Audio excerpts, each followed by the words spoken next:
The impact of trauma is that it's not just something that we might see or experience, it embeds in us physically, mentally, emotionally, spiritually. And when we don't deal with it, it anchors us down and holds us back.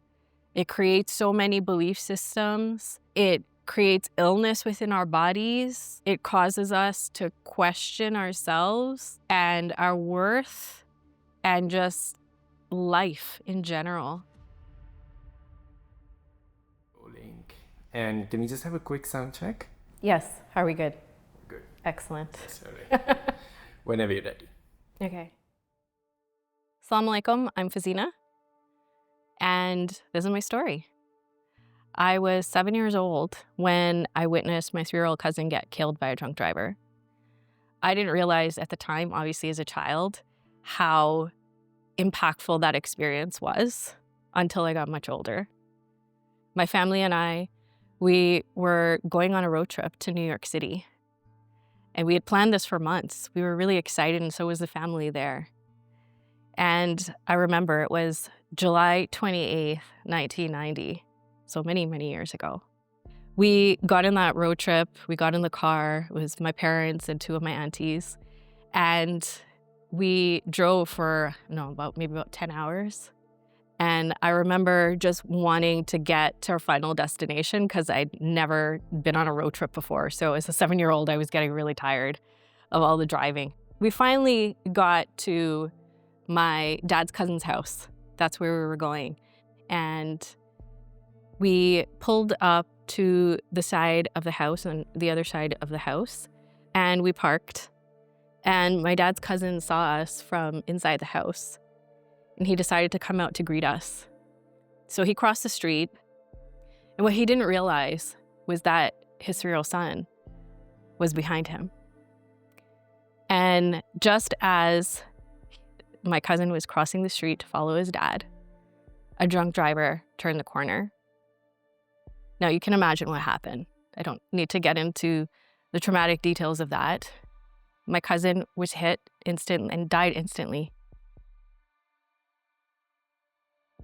My father jumped out of the car and started running down the street. And then my mom and my aunt started saying, "Oh my God, he got hit, he got hit." And that's when I realized what had happened. The scene was so chaotic. I mean, everybody was in shock, trying to figure out what to do. Eventually, we had to come out of the car and cross the street to get into the house. And so we crossed the street, and all I remember is I was shaking, having understood now what had happened. So we got onto the sidewalk, and all I see is my cousin in his mom's arms. And she's carrying him on the sidewalk, and she puts him down on the sidewalk, and he looks like he's sleeping.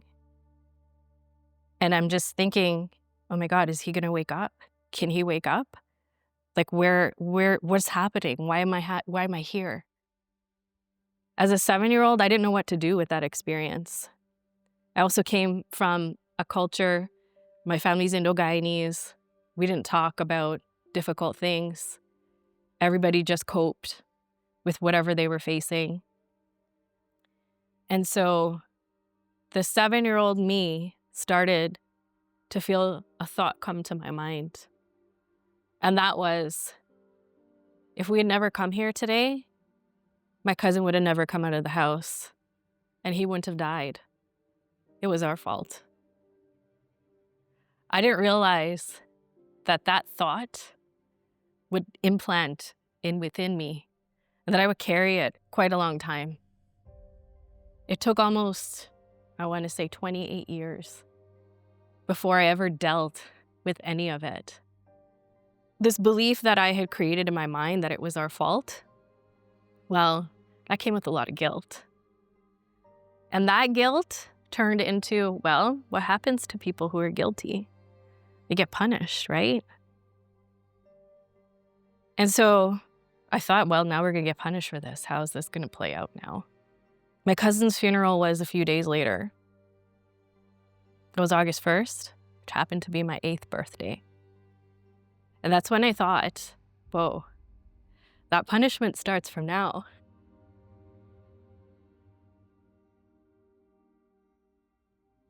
that was really hard for a 7-year-old to process on her own.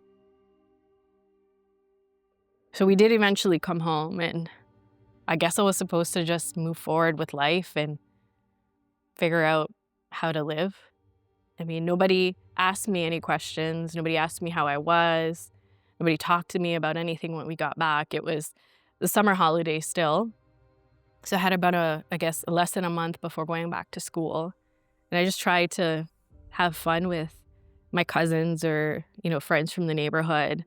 And I just remembered every day just wishing that the whole thing had never happened. And the guilt just kept growing. And eventually, I guess I somehow managed to live through all of the pain and just bury it. Because that's what we were taught to do, is to suppress it. I remember, being a teenager, even in my 20s, just kind of moving through life and not really knowing what was bothering me, but always feeling like there was something there that just didn't feel right. It wasn't until much later on, when I was married, that things started to escalate around how I was feeling. Things in my marriage were not going well, and a lot was coming up. And there were these moments in a specific scenario that was coming up in my marriage that I started to not recognize who I was. I would be screaming and yelling and panicking, and I couldn't really understand why. Knowing myself, I was generally a very calm person. And I couldn't understand who was showing up. I remember going to my family doctor at one point, and I remember meeting with her, and that was the first time she said to me, "Fazeena, I've never seen you like this before, and I think I need to do a mental health assessment on you." And so I went through the mental health assessment, and she was like, "Wow, you're dealing with a lot of anxiety." And I said, "Yeah, I don't even recognize myself anymore. And I don't know, obviously my marriage isn't going well, so that's probably what it is." And she's like, "Yeah, that would make sense." She didn't necessarily say, "Okay, have you talked to a therapist? Did you, work on anything? Or did you see a counselor? Maybe perhaps they can help you with that." And instead, she prescribed some anti-anxiety medication. I was hesitant to use the medication because it wasn't something I really wanted to do. I took half of the dosage she told me to take. And I took it that night, and I remember it was like the strangest night of sleep I had ever had. I was completely wired, and I just did not feel good. And I remember waking up, being conscious that morning. Whether I slept or not, I'm not sure. And I just was like, I had a conversation with Allah. And I was like, "Allah, you need to help me. I need to know what this is, because medication is not the way that I'm going to know. So please guide me and lead me to the answer." My marriage, again, was really not going well. Things were imploding. And I had a coach that I was working with. And I was going to see her. She also was somebody I had known for a very long time. We start talking, and she just says to me, "Fazeena, there's so much guilt going on for you right now. What's that about?" I told her the story about my cousin many years ago. We had worked together, so I had shared the story with her a long time ago. And then, I don't know how randomly, she just was like, "Remember that story you told me about your cousin all those years ago?" And it just hit something in me that I couldn't explain, and all of these emotions started coming up. And it was like I was there again. And I just started crying, and I think even screaming at one point. And that was the moment where the answer came. And I was like, Allah brought me to this moment now. This was the moment I was looking for. This was the answer to everything that had been playing out within me that was causing all of this pain and all of this anxiety and the depression that I was feeling. And I knew instantly that I needed to do healing around this. And I didn't waste time because the next day I was already looking for therapists who were trained in trauma to help me with this because I knew like I had carried this for 28 years and it was time for me to deal with it. I connected with a therapist who was trained in trauma. I told her the story and she explained to me how trauma worked. The impact of trauma is that it's not just something that we might see or experience, it embeds in us physically, mentally, emotionally, spiritually. And when we don't deal with it, it anchors us down and holds us back. It creates so many belief systems.